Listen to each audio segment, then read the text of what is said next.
This exercise is going to help us connect to how did we get here?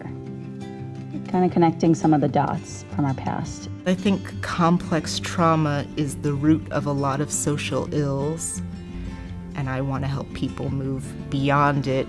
I just looked up Fluence. I saw that they were doing the Premise and Promise series, the kind of Psychedelics 101. There's a lot of discussion about cases, a lot of weaving in of here's the practice and the theory and all the literature behind it, and here's how it might actually look in your life or in your office or in your living room.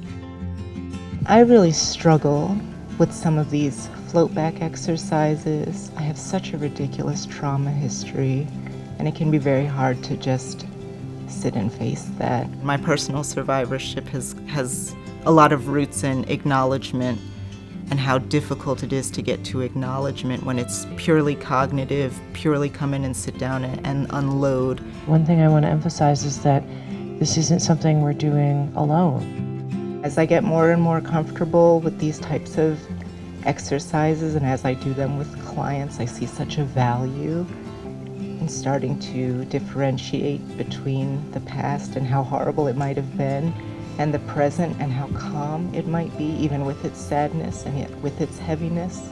We are fully here to support you in this. We know that this is challenging, and it's not a simple, like, here, we're going to give you some facts and ask you to memorize them and take a test. With psychedelics and with non-ordinary states of consciousness, there's just a lot more spaciousness. And I find for myself personally, but also for my clients, when you create that spaciousness, people will join you there, and then you can do some really interesting work.